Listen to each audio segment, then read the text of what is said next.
Salam alaikum la famille DZ, j'espère que vous allez bien ainsi que tous vos proches. Bienvenue à tous les amoureux du football africain pour cette nouvelle vidéo. Aujourd'hui, on va continuer les groupes des éliminatoires à la prochaine Coupe du Monde 2026 Zone Afrique. Après avoir fait le groupe A et le groupe B, nous allons ensemble nous pencher sur le groupe C, faire la situation, faire le point. Et comme on dit que les éliminatoires en Afrique, c'est très compliqué, le groupe C le prouve et le montre encore. Donc après un groupe B aussi qu'on a détaillé avec un peu de difficulté pour chaque équipe, en tout cas les trois premières équipes où c'est complètement indécis, où on a l'ogre sénégalais qui peut se retrouver en danger, la République démocratique du Congo qui peut faire le pas, le Soudan qui peut créer la surprise. Dans ce groupe C, c'est encore pire, je dirais, que le groupe B, puisqu'à la première place, après 4 journées, on a le Rwanda avec 7 points. Le Rwanda qui a, depuis quelques années, réformé leur politique sportive et ça est en train de payer. En deuxième position, nous avons l'Afrique du Sud avec 7 points. En troisième position, le Bénin avec 7 points. Donc on a les trois premiers avec le même nombre de points. En quatrième position, le Lesotho avec 5 points. En cinquième position, le Nigeria, finaliste de la dernière Coupe d'Afrique des Nations, a deux doigts de remporter sa quatrième étoile en cinquième position avec 3 points. Et enfin, en sixième position, le Zimbabwe avec 2 points, donc 5 points de retard sur les troisième, deuxième et premier. Donc les amis, quand on regarde de près ce groupe, pour l'instant, il y a des surprises. Le Rwanda qui est premier, qui a échappé à la qualification à la prochaine Coupe d'Afrique des Nations 2025 de très très peu. Ils ont fini troisième dans le groupe D en présence du Nigeria et du Bénin. Ils avaient fini troisième donc avec 8 points.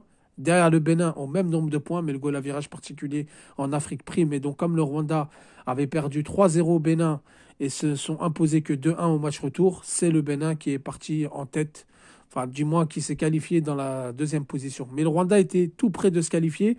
Elle s'est déjà qualifiée à quelques cannes, mais ça faisait longtemps que ce pays il était éteint. Ils viennent d'homologuer leur stade, donc normalement ils recevront tous leurs derniers matchs à domicile. Donc quand on regarde le Rwanda, c'est pas facile, c'est très accrocheur. Première journée 0-0 face au Zimbabwe. Il faut rappeler que le Zimbabwe a eu beaucoup de problèmes extrasportifs. Ils sont en train de revenir, ils sont qualifiés à la prochaine CAN. La deuxième journée, le Rwanda bat l'Afrique du Sud 2-0 sur un match complètement dingue, complètement maîtrisé tactiquement et techniquement. Troisième journée, le Rwanda va perdre seulement sur le fil 1-0 au Bénin. Et quatrième journée, le Rwanda va gagner au Lesotho 1-0. Donc quand on regarde bien, c'est très très très compliqué d'aller battre le Rwanda, que ce soit à l'extérieur ou à domicile. Lors de la cinquième journée, le Rwanda recevra le Nigeria. Le Nigeria, c'est maintenant ou jamais. Le Nigeria avec 3 points, qui a fait eux match nul face au Lesotho 1-1, qui ont fait 1-1 au Zimbabwe, qui ont fait 1-1 lors de la troisième journée face à l'Afrique du Sud, et lors de la quatrième journée, ils ont été s'incliner au Bénin 2-1. Donc le Rwanda et le Nigeria s'affrontent, c'est comme une finale. Si le Rwanda l'emporte, distance le Nigeria, ça va être très compliqué. Si le Nigeria l'emporte, auront 6 points et pourront aller titiller ceux qui sont en haut du classement. L'Afrique du Sud, comme je vous ai dit, c'est un ogre. L'Afrique du Sud qui n'était pas présente lors de la Coupe du Monde au Qatar, mais qui a fait une très belle Coupe d'Afrique des Nations et qui veut se qualifier à cette Coupe du Monde à 9 places. Premier match, elle a fait 2-1 à domicile face au Bénin où elle a gagné. Ensuite, elle a été perdue, comme je vous ai dit, au Rwanda 2-0. Avant d'aller faire un but partout au Nigeria. C'est jamais facile d'aller au Nigeria gagner. C'est jamais facile d'aller les accrocher, mais le Nigeria, on ne s'était pas bien depuis le début de ces éliminatoires. Et ensuite, l'Afrique du Sud reçoit le voisin zimbabwéen et les écrase 3-1 lors de la quatrième journée. Cinquième journée, Afrique du Sud, Lesotho. Ça devrait passer pour l'Afrique du Sud qui a l'habitude de battre cet adversaire, surtout à domicile, où l'Afrique du Sud est très compliquée à battre. Donc je pense que l'Afrique du Sud va prendre le large puisque la sixième journée, elle se rendra au Bénin. Ça va être très compliqué pour elle. Le Bénin, 7 points qui, lors de la cinquième journée, ira au Zimbabwe. Match très compliqué. Le Zimbabwe qui veut se relancer après sa belle qualification à la Coupe d'Afrique des Nations 2025. Ils reviennent au devant de la scène. Et ensuite, le Bénin recevra l'Afrique du Sud. Donc c'est très compliqué. Groupe indécis. Groupe pas du tout facile. On verra d'ici là comment ça va se passer. Mais en tout cas, cinquième et sixième journée, ça promet énormément. Et même le Lesotho à ne pas négliger. Première journée, 1-1 au Nigeria. Deuxième journée, 0-0 contre le Bénin.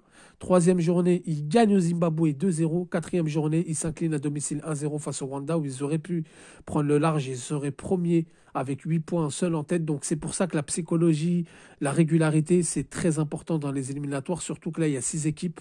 Donc il y a 10 matchs. Très, très, très important. Cinquième journée, le Lesotho ira en Afrique du Sud avant d'aller au Rwanda. Donc très compliqué pour les Lesotho lors de cette 5e et 6e journée. Donc Afrique du Sud, il y a moyen de prendre le large. Le Nigeria, c'est maintenant ou jamais. Et le Rwanda pour créer la surprise. Le Zimbabwe pour se relancer. Le Bénin aussi pour aller accrocher l'Afrique du Sud, le Rwanda et pour distancer le Lesotho. Voilà la famille pour ce groupe. Merci d'avoir écouté cette vidéo. On se retrouve prochainement pour d'autres vidéos, surtout le groupe D. Sur ce, je vous dis salam alaikum, que la paix soit sur vous.